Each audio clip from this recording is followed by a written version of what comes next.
Hi everyone, मेरा नाम अभिषेक है और आचार्य प्रशांत की एक वीडियो आज मैं देखने जा रहा हूँ जिसमें वो फेमिनिज़म पे बात कर रहे हैं। Personally equal rights to women, of course. कोई अगर इसकी equal rights to opportunity, equal opportunities, कुछ तरीके की सहूलियतें जिनको उनकी ज़रूरत है एक बेहतर लाइफ जीने के लिए, जिनकी उनको ज़रूरत है, कोई बेवकूफ़ या दिमाग से पैदल इंसान ही होगा जो इससे अग्री नहीं करेगा। लेकिन आज के टाइम पे जिस तरीके की आपको फेमिनिज़म के बिल्कुल ही अजीब तरीके के आइडियाज़ सुनने को मिलते हैं, उनसे ऑफ कोर्स मैं अग्री नहीं करता। एक टोरंटो टोरंटो कह रहा हूँ, कनाडा में जस्टिन बीबर जस्टिन ट्रूडो की जब फर्स्ट गवर्नमेंट आई थी तो 2015 में, तो उन्होंने हाफ वुमेन और हाफ मैन की कैबिनेट बनाई थी अपने मिनिस्टर्स की। और जब उनसे पूछा गया कि ऐसा आपने क्यों किया, तो उन्होंने कहा क्योंकि ये 2015 है। बेसिकली उनको कहने का मतलब ये था कि 2015 आ गया है, मॉडर्न टाइम आ गया है, हमें इक्वल रिप्रेजेंटेशन होनी चाहिए। ये ठीक है उनकी जस्टिफिकेशन। आई मीन उनको शायद ऐसा लगता होगा, लेकिन ज़्यादा बेहतर ये नहीं होता कि वो ये बोलते कि या इस बेस पे सिलेक्ट करते कि ये क्योंकि ज़्यादा केपेबल है। वो 50% से ज़्यादा वुमेन भी सिलेक्ट कर लेते, वो गलत नहीं है। पर वो वुमेन बाकी जितने अवेलेबल थे उनके मुकाबले, मैन या वुमेन कोई भी, उनके मुकाबले ज़्यादा केपेबल होनी चाहिए। ये आई थिंक प्रायोरिटी होनी चाहिए। इसका अगेंस्ट आपको देखने को मिल जाएगा। एक शो है, ब्रिटिश कॉमेडी ह्यूमर शो है, काफ़ी पुराना 70s का, मिस्टर प्राइम मिनिस्टर। उसमें एक एपिसोड है जिसमें वो सारे मेल जो उनके like aristocratic House of Commons, House of Lords के जो एरिस्टोक्रेटिक अमीर लोग होते हैं, वो सारे नेता होते हैं, मंत्रिमंडल, I mean member of parliament के लोग होते हैं, वो आपस में डिसाइड कर रहे होते हैं कि हमें वुमेन रिप्रेजेंटेशन बढ़ानी चाहिए। और बहुत सारी इधर उधर की बात करके फाइनली ये डिसाइड करते हैं कि नहीं, at the end of the day बंदे ही ठीक है, वुमेन में ये कमी है, वो कमी है, वो कमी है। तो बेसिकली थोड़ा हिपोक्रेटिकल वो दिखाया था। वो चीज़ थी कि कहा जाता है मुझे कि हाँ उनको देनी चाहिए, बस नहीं दी जा रही पोजीशंस। बट अगर उसके दूसरे एक्सट्रीम पे भी चले जाओगे तो बेसिकली कंट्री चलानी है मेन मेन काम है, या मेन गोल है, या सोशल जस्टिस देना मेन गोल है। सोशल जस्टिस होना चाहिए, लेकिन उसके चक्कर में जो एग्जिस्टिंग स्ट्रक्चर है जिसके अंदर आप सोशल जस्टिस देने की कोशिश कर रहे हो, सोशल जस्टिस देने के चक्कर में अगर वो स्ट्रक्चर कोलैप्स हो जाए तो शायद बहुत बड़ी प्रॉब्लम हो जाएगी। स्पेशली इंडिया का सीन तो खैर वैसे ही वेस्ट से बहुत डिफरेंट है, मेल और फीमेल के डायनामिक्स के कॉन्टेक्स्ट में। तो एनीवेज, देखते हैं आचार्य प्रशांत जी का क्या कहना है। मीना नरुला ने सवाल भेजा है। कह रही है मैं घूमती फिरती हूँ, टूरिज्म करती हूँ, अच्छे कपड़ों और ज्वेलरी का शौक है मुझे, शॉपिंग करती हूँ। मुझे इस बात पर शर्मसार क्यों होना चाहिए? मेरे हस्बैंड का बड़ा बिजनेस है, पेंटिंग, ट्रैवलिंग, ब्लॉगिंग मेरी हॉबी है और फेमिनिज्म मेरी आइडियोलॉजी। मैं आज की बोल्ड, कॉन्फिडेंट और आज़ाद लेडी हूँ। मीना जी के ही शब्दों में उनका सवाल है, तो फिर मुझसे लोगों की क्यों जलती है?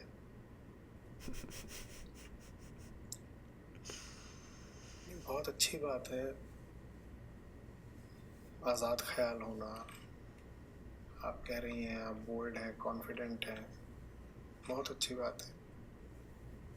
आप शॉपिंग करती हैं, टूरिज्म करती हैं, आपको गहनों का, अच्छे कपड़ों का शौक़ है।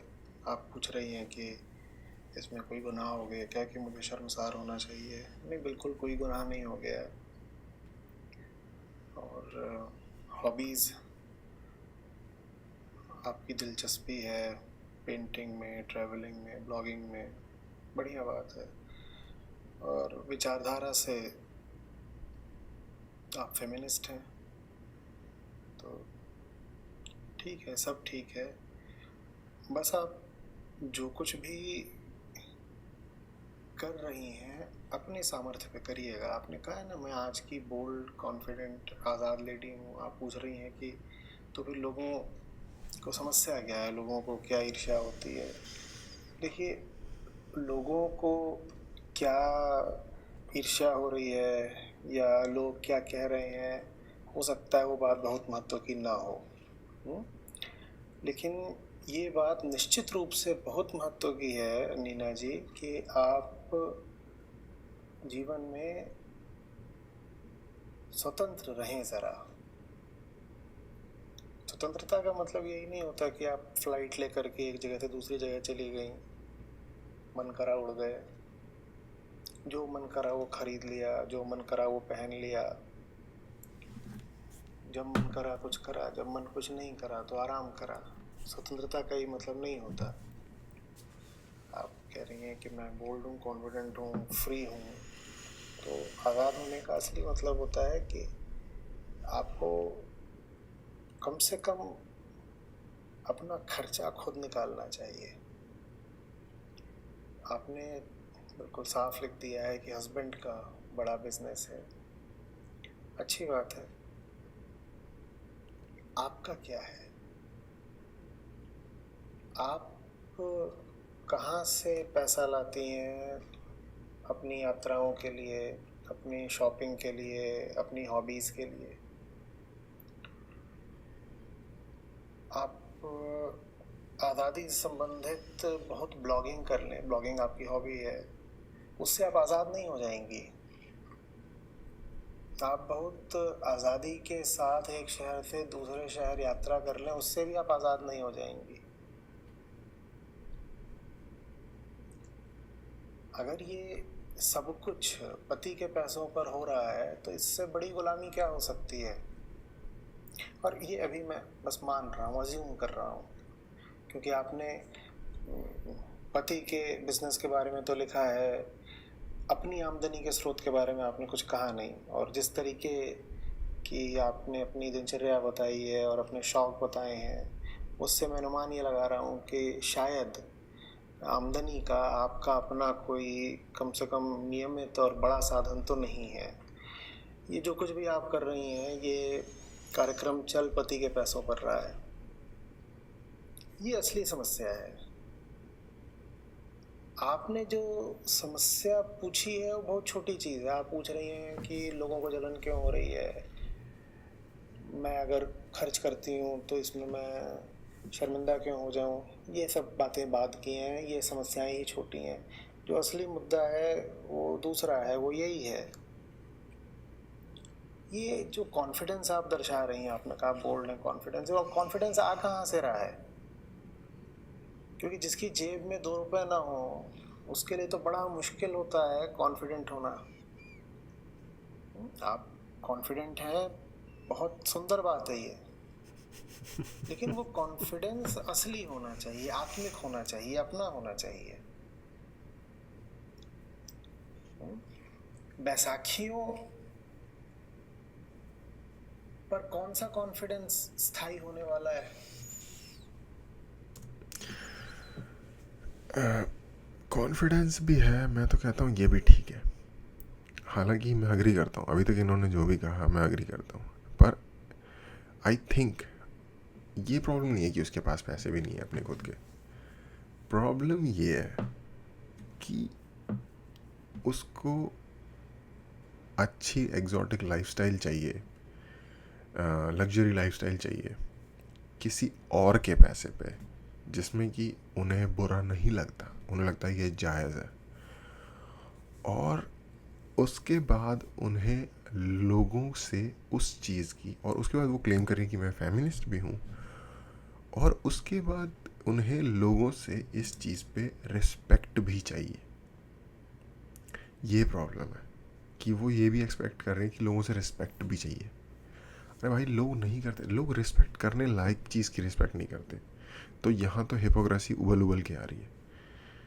आप फेमिनिस्ट हो, आप एक मेल के हर तरीके के दी हुई सुविधाओं का पूरा इस्तेमाल कर रहे हो और बेसिकली ये भी कह रहे हो कि समाज जो है वो पेट्रियार्कल है और ओप्रेसिव है टुवर्ड्स वुमेन। एटलीस्ट आपका एक्सपीरियंस तो आई गेस इस चीज़ से ये नहीं दिखता। और आपको इस चीज़ की एक्सेप्टेंस भी चाहिए अपने महान होने की। लोग जल नहीं रहे तो लोग क्या करें बताओ, अप्रिशिएट करें, ओ भाई बहुत बढ़िया। अगर आप फेमिनिस्ट हो और एटलीस्ट आप आपके पास अगर फ्री टाइम है इतना कि आपको पैसे नहीं कमाने पड़ते, तो शायद आप कुछ करो उस कॉज के लिए, तब तो शायद आपको थोड़ी रिस्पेक्ट मिले। मेन प्रॉब्लम ये है एक्सेप्टेंस और रिस्पेक्ट की जो डिमांड है ना ऐश वाली लाइफ जीने के बावजूद भी, वो है मेन प्रॉब्लम ये मेरे हिसाब से।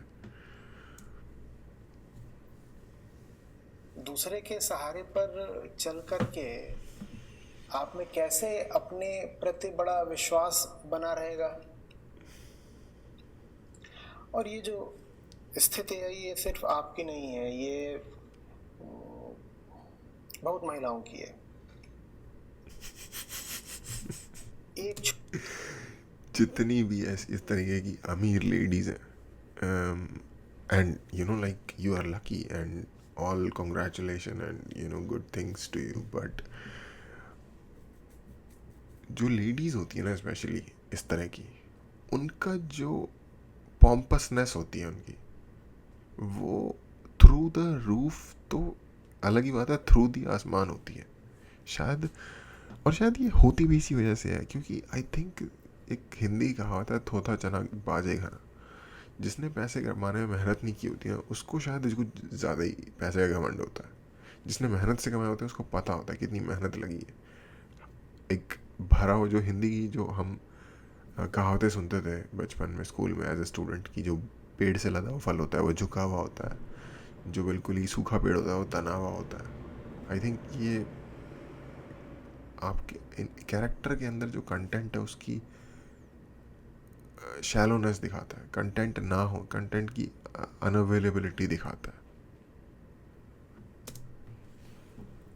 छोर पर तो वो महिलाएं हैं जो बहुत मेहनत मशक्कत करती हैं, मजदूरी करती हैं। इधर बगल में ही कुछ काम चल रहा है, मकान बन रहा है, तो उसमें मजदूर महिलाएं आती हैं और वो अपना इन दिनों की धूप में भी दिन भर लगी रहती हैं, काम करती रहती हैं। बारिश भी हो गई बीच में, उसमें भी अपना करी हुई हैं और उनको दिहाड़ी मिल जाती है। ऐसी महिलाओं के साथ मुझे बड़ी सहानुभूति है, संवेदना है। सब कुछ करके उनकी मदद की जानी चाहिए, उन्हें आगे बढ़ाया जाना चाहिए। परिस्थितियों ने उनका साथ नहीं दे रखा है, अतीत ने उनका साथ नहीं दे रखा है, तो उनकी जितनी मदद की जानी चाहिए उतनी कम, उतनी ही हो खूब। और जो दूसरा छोर है उस पर बिल्कुल ही दूसरे तरह का मन रखने वाली और बिल्कुल दूसरी स्थितियों वाली महिलाएं हैं। वो महिलाएं हैं जिन्हें बिल्कुल मेहनत मशक्कत नहीं करनी पड़ती। पति का बड़ा बिजनेस है जैसा आपने लिख दिया। इस छोर से मुझे थोड़ी समस्या है। आप किसी बड़ी शॉपिंग मॉल में जाइए, वहां पर आप आधे से ज्यादा खरीदारी करने वालों में महिलाओं को पाएंगे। बहुत अच्छी बात है, दुनिया में इतनी चीजें बन रही हैं, वो इसीलिए बन रही हैं कि भाई लोग खरीदें। लेकिन आप किसके पैसे से खरीद रही हैं?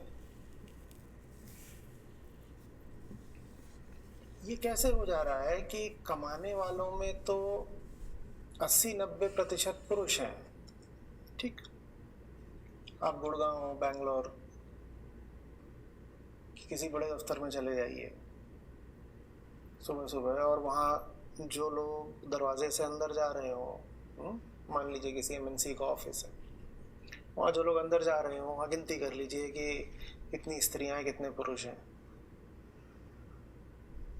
तो संभावना यही है कि 80-90% आपको पुरुष मिलेंगे दफ्तरों में काम करते हुए। और फिर आप उसी ऑफिस के निकट किसी शॉपिंग मॉल में चले जाइए जहाँ बड़े बड़े फॉरेन ब्रांड्स हों, महंगी चीज़ें हों तमाम, और वहाँ गिनती कर लीजिए कि अंदर जाने वालों में कितने पुरुष हैं और कितनी महिलाएं हैं, और बड़े ताज्जुब की बात सामने आएगी कि उसमें अंदर जाने वालों में अधिकांश महिलाएं हैं। तो ये हो कैसे जा रहा है कि कमाने वाला काम पुरुष कर रहे हैं और खर्च करने वाला काम महिलाएं कर रही हैं?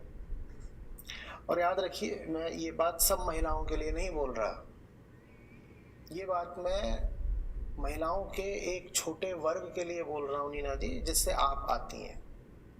नहीं तो थोड़ी देर पहले मैंने उस मजदूर महिला का भी जिक्र किया था जो बिल्कुल खून पसीना एक करके किसी तरह अपनी रोटी कमाती है, अपने बच्चे का पेट पालती है। मैं अभी उसकी बात नहीं कर रहा हूँ।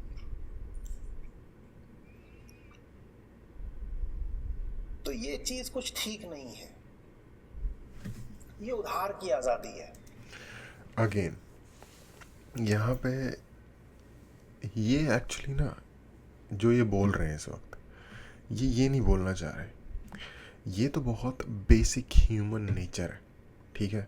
आई थिंक जिस पॉइंट पे आना चाह रहे हैं वो पॉइंट ये, क्योंकि देखो मेल का रोल बेसिकली प्रोवाइडर का होता है। अब इस बात से कोई कितना भी इसको बोले नॉन पीसी, ये लाइक क्या कहते हैं उसे, ये बिगेटेड, ये है वो है, यार मैं साइंस से बात करूँगा ना। ह्यूमन नेचर है एक तरीके का। हज़ारों साल की जो हमारी ग्रोथ हुई है, इवोल्यूशन हुई है, उस इवोल्यूशन में हमने एक पैटर्न में अपने आप को ढाला है। हमारा ब्रेन वायर हो गया है एक तरीके से। अब उसी तरीके से हम बड़े हुए इसलिए हो गया उस तरीके से वायर। इसमें कोई एथिक्स या कोई कुछ नहीं है, ये बस है, ठीक है। ज्वालामुखी फटता है, नीचे रहने वाले हज़ारों लोग मर जाते हैं, ये बस हो जाता है। इसका कोई जस्टिफिकेशन नहीं है, इसके पीछे कोई एथिक्स नहीं होते। इसी तरीके से हमारा जो इवोल्यूशन हुआ है और हमारा जो ब्रेन जिस तरीके से वायर हो रखा है, उसके पीछे भी कोई एथिक्स नहीं है, ये बस हो गया, ठीक है, रियलिटी। अब मेल की एक नीड होती है ऐसा फील करने की कि वो किसी के काम आ रहा है, किसी की एग्जिस्टेंस में हेल्प कर रहा है। ये नीड अगर पूरी नहीं हो रही तो बेसिकली मेल के अपने माइंड के अंदर सबकॉन्शियस में जो उसकी एग्जिस्टेंस है वो जस्टिफाई नहीं हो पा रही, और उसको मेंटल इश्यूज आएंगे ही आएंगे। डिप्रेशन, गुस्सा, ये वो कुछ भी हो सकता है, किसी भी तरीके से उसका फॉल आउट आ सकता है। तो और वुमेन की जो एक नीड होती है वो होती है नर्चर प्रोवाइड करना, जो एक नेचुरल नीड होती है। अब आप उसको मॉडर्न एक आइडियोलॉजी बना के फेमिनिज्म की, ये कि तुम्हें बॉक्सर भी बनना है तो तुम्हें ये भी बनना है तो तुम्हें वो भी बनना, चाहे उनसे बनना हो चाहे ना बनना हो। लाखों में कोई एक होगा जिसको बनना होगा नेचुरली, और उसकी बॉडी भी बिल्ट होगी उस तरीके से, लेकिन हर तरीके से लाइक लीन एनोरेक्सिक बॉडी, लेकिन जो एक नेचुरल नेचर है, जो एक्सेप्शन होता है वो रूल को ही प्रूव करता है। जो एक नेचुरल नेचर है, मेजॉरिटी वो यही है, उनका नेचर होता है नर्चर प्रोवाइड करना। और इसमें कोई गलत नहीं है कि मेल कमा रहा है और वुमेन खर्च कर रही है, और आई डोंट थिंक कि ये भी ऐसा कहना चाह रहे हैं। ये सिर्फ इस चीज़ को एक्सप्लेन कर रहे हैं कि देखो होता ऐसे है सोसाइटी में, ठीक है। और उसको आज़ादी भी है, ठीक है, उसको खर्च करने का हक भी है, हस्बैंड के पैसे, और उसको आज़ादी भी है, ठीक है, चीज़ों को अपने हिसाब से करे। बट उसका एक डोमेन है, और वो ये नहीं क्लेम कर सकती कि मैं, क्योंकि मैं एक वुमन हूँ जस्ट इस बेस पे कि मैं सुपीरियर हूँ, या फिर समाज में बहुत अन्याय हो रहा है, इन सारी चीज़ों का फ़ायदा उठाते हुए एक ही साथ, और क्योंकि समाज में औरतों के साथ बहुत अन्याय हो रहा है और मैं फेमिनिस्ट हूँ, तो इसलिए मुझे अपनी इज्जत दो कि मैं अच्छे से जी पा रही हूँ। वो अपने आप को एक योद्धा या एक सेवियर दिखा रही है, क्योंकि समाज है औरतों के प्रति ऑपरेसिव अकॉर्डिंग टू फेमिनिज्म, और मैं क्योंकि उस उस आइडियोलॉजी में बिलीव करती हूँ और उसके अगेंस्ट खड़ी होके, क्योंकि मैं एक अच्छी लाइफ जी रही हूँ इस समाज में, ये एक मेरी वॉर है समाज के अगेंस्ट, और इस वॉर के उसमें मुझे इज्जत दो क्योंकि मैं एक वॉरियर हूँ, क्योंकि मैं इस ऑप्रेसिव सिस्टम के अगेंस्ट हूँ, by having all this good time. तो इतना फुद्दू कोई नहीं है, ठीक है? तो इसलिए रिस्पेक्ट नहीं मिलेगी आपको। जो झंड करने वाली बात है उस पर झंडी होगी, और ये शायद ये बताना चाह रहे हैं, ये शायद उन्हें बता रहे हैं कि देखो ये आ कहाँ से रहा है, तुम्हें जो रिस्पेक्ट चाहिए वो जो तुम्हें नहीं मिल रही है वो क्यों नहीं मिल रही है। ये गुलामी के गहने हैं, इनसे आपको कोई सुख नहीं मिल जाने वाला है।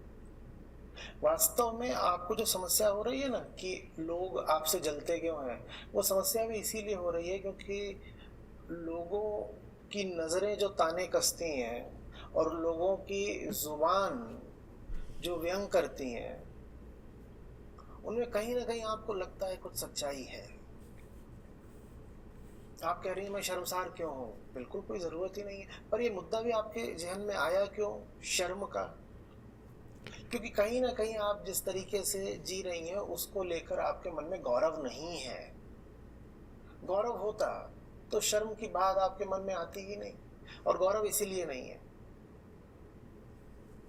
होगा पति का बहुत बड़ा व्यापार, पति का व्यापार है, मैं मान रहा हूँ लगभग आपकी जितनी उम्र होगी पति की भी। ऐसा कैसे हो गया कि एक इंसान बड़ा व्यापार खड़ा कर ले गया और दूसरा इंसान कुछ नहीं कर रहा, बल्कि उस व्यापार से आए हुए पैसे से इधर उधर जाकर के खरीदारियां कर रहा है, यात्राएं कर रहा है। आप कह रही हैं फेमिनिज्म आपकी आइडियोलॉजी है। अगर फेमिनिज्म का मतलब होता है नारी मुक्ति और नारी कल्याण, तो फेमिनिज्म की पहली शर्त तो यही होनी चाहिए ना कि अपनी कमाई रोटी खाओ। ये कौन सा फेमिनिज्म है जो सब मैस्कुलिन लोगों की आमदनी पर पलता है? ये देसी ब्रांड का फेमिनिज्म है भाई। कि आप कहें कि मैं फेमिनिस्ट हूं, लेकिन पैसा सारा मेल से आएगा। ये फेमिनिज्म हमें तो कुछ समझ में नहीं आया। आप बिल्कुल ब्लॉगिंग करिए, आप ट्रैवलिंग करिए, पेंटिंग करिए, लेकिन आप किसी भी तरह की कला में प्राण तभी फूंक पाएंगी जब वो कला आपके जीवन संघर्षों से निकली हो।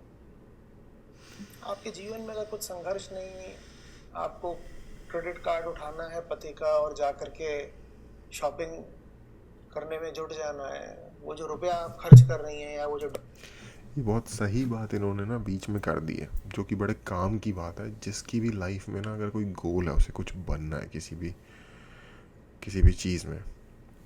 रॉकस्टार मूवी वैसे तो बहुत फ़नी और एंटरटेनिंग मूवी थी रणबीर कपूर की, लेकिन उसमें एक बहुत इम्पोर्टेंट मैसेज भी था, जो वो उसको कहता है ना, दिल टूटना चाहिए और तब म्यूज़िक निकलता है अंदर से। वो सही बात है, एग्जैक्टली ये भी ही कह रहे हैं। उन्होंने बस थोड़ा उसको ज़्यादा सोफेस्टिकेटेड तरीके से कह दिया और मोर अंडरस्टैंडेबल तरीके से भी कह दिया कि कला में जान आती है आपके खुद के संघर्षों से। जो आपकी फटी हुई होती है ना लाइफ में, उससे आपको लाइफ की रियलिटी समझ में आती है, और वो रियलिटी फिर आप रिफ्लेक्ट करते हो जो भी आपकी कला है उसके अंदर। डॉलर आप खर्च कर रही हैं, आपको पता भी नहीं है कि वो कितनी मेहनत से आया है, तो आपकी पेंटिंग में या आपकी ब्लॉगिंग में जान नहीं आएगी। देखिए, मैं कोई पैसे का पुजारी नहीं हूँ। मैं नहीं कह रहा कि हर इंसान को लाखों कमाने ही चाहिए, बिल्कुल ज़रूरी है। लेकिन मैं इतना हमेशा कहा करता हूँ कि मांगन मरण समान है। पुराने बड़े लोग बोल गए हैं क्या, मांगन मरण समान। इतना तो कमा लो कि हाथ ना फैलाना पड़े, मांगना ना पड़े। इतना तो कमा लो कि तुम्हारे बदन पर जो कपड़ा है वो दूसरे के पैसे का ना हो। अच्छा, यहाँ पे एक चीज़ बतानी ज़रूरी है। इसमें कोई बुराई नहीं है कि वाइफ नहीं कमा रही, हस्बैंड कमा रहा है, इट्स ओके, ठीक है। लेकिन फिर आप फेमिनिज्म ना क्लेम करो यार। फेमिनिज्म, जैसा कि इन्होंने बताया, फेमिनिज्म कहता है सेल्फ डिपेंडेंस औरत की, ठीक है। सेल्फ डिपेंडेंस कैसे आएगी? फाइनेंशियल इंडिपेंडेंस से। फाइनेंशियल इंडिपेंडेंस कैसे आएगी? जब आप खुद के पैसे कमाओगे।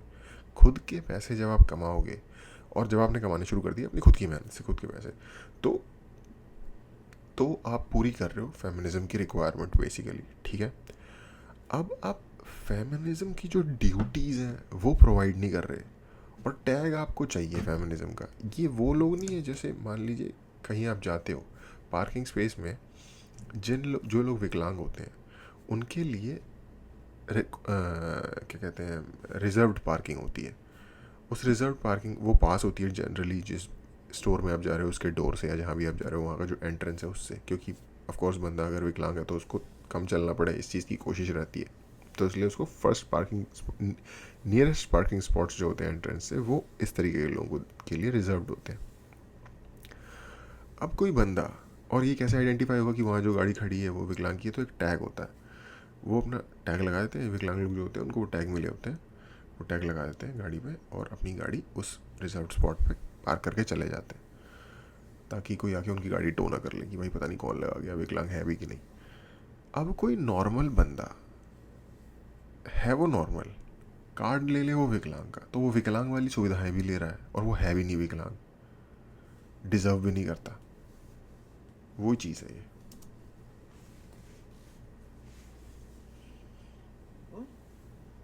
उसके बाद बात करना फेमिनिज्म वगैरह की, उसके बाद कहिएगा कि मैं बोल्ड, कॉन्फिडेंट और आज़ाद लेडी हूँ। अभी तो आप बस पराश्रित हैं, डिपेंडेंट। कैसा लग रहा है सुनने में? डिपेंडेंट। आपने अपनी उम्र नहीं लिखी है, पर मुझे लग रहा है आप 30-40 बरस की तो होंगी। 30-40 बरस का एक व्यक्ति आश्रित है, डिपेंडेंट है, और इसलिए नहीं कि वो बीमार है, इसलिए नहीं कि वो अनपढ़ है, इसलिए क्योंकि उसके पति से उसको मुफ्त के पैसे मिले ही जा रहे हैं। ऐसे नहीं चलेगा। मैं माफ़ी चाहता हूँ अगर मैंने जो बात बोली वो कटुता के साथ बोल दी। आमतौर पर महिलाओं को कम ही आदत होती है कटु शब्द झेल पाने की, और अगर उच्च वर्ग की महिला है तब तो उसके लिए और मुश्किल हो जाता है कि उसको कोई थोड़ी कड़वी बात बोल दे। लेकिन लगातार गलत जीवन जिए जाने से तो बेहतर ही है कि आप एक मर्तबा मेरी कड़वी बात ही सुन लें।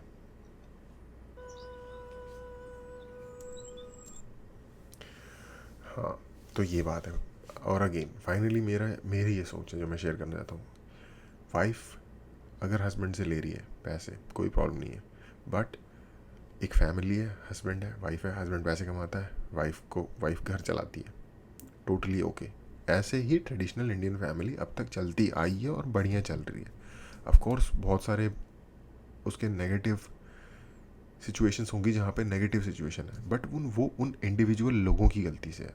अगर कोई हस्बैंड अपनी वाइफ को प्रॉपर पैसे नहीं दे रहा जो कि उसको देने चाहिए, कोई पूरे सिस्टम में मतलब कोई ना कोई बंदा अपना काम ठीक से नहीं कर रहा, कोई ना कोई मशीन का पार्ट ठीक नहीं है, इसलिए मशीन नहीं चल रही, वो वाली सिचुएशन है। अगर हस्बैंड पैसे कमाता है, वो वाइफ को देता है, वाइफ घर चलाती है, दोनों अपना अपना काम ठीक से करते हैं, तो बहुत सही सिस्टम चलता है, और शायद बेस्ट तरीके से सिस्टम चलता है। ये मेरी अंडरस्टैंडिंग और मेरा बिलीफ है। मुझे नहीं लगता कि हर लेडी को काम करना ही चाहिए। हाँ, अगर उसका खुद का मन है काम करने का तो करो, और काम और कैरियर और जॉब का फ़र्क समझो। अगर आप ये सोचते हो कि मेरे को अपना कैरियर बनाना है, मेरे को भी तो अपना कैरियर बनाना है as a lady for example, ज़्यादातर लोग कैरियर नहीं बनाते। 99.99% लोग जॉब ही कर रहे हैं। 0.01% लोग शायद कैरियर बना पाते हैं, क्योंकि कॉल सेंटर में काम करना, किसी एमएनसी के लिए कुछ अकाउंटेंट बन जाना, आई डोंट थिंक ये कैरियर है, ये जॉब्स है। किसको बैठ के टोटल करना पसंद है भाई? कौन बैठ के आज इस कंपनी ने इतनी कमाई की, इधर इतना दिया, ये लिखना ये किसने सोचा था कि मैं ये करूँगा जब बड़ा हो जाऊँगा और इसमें मुझे मज़ा आएगा। ये तो जॉब्स हैं यार जो पैसे के लिए की जाती हैं ताकि आपके पेट में खाना जा सके। सिंपल बात, सर्वाइवल सर्वाइवल है ये।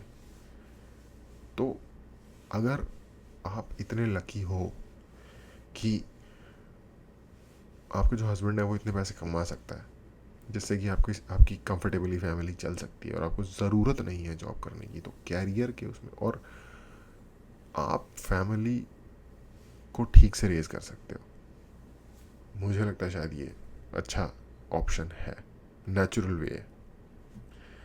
एनीवेज ये मेरी अंडरस्टैंडिंग, मेरा ओपिनियन है। एनीवेज थैंक यू, आज के लिए इतना ही।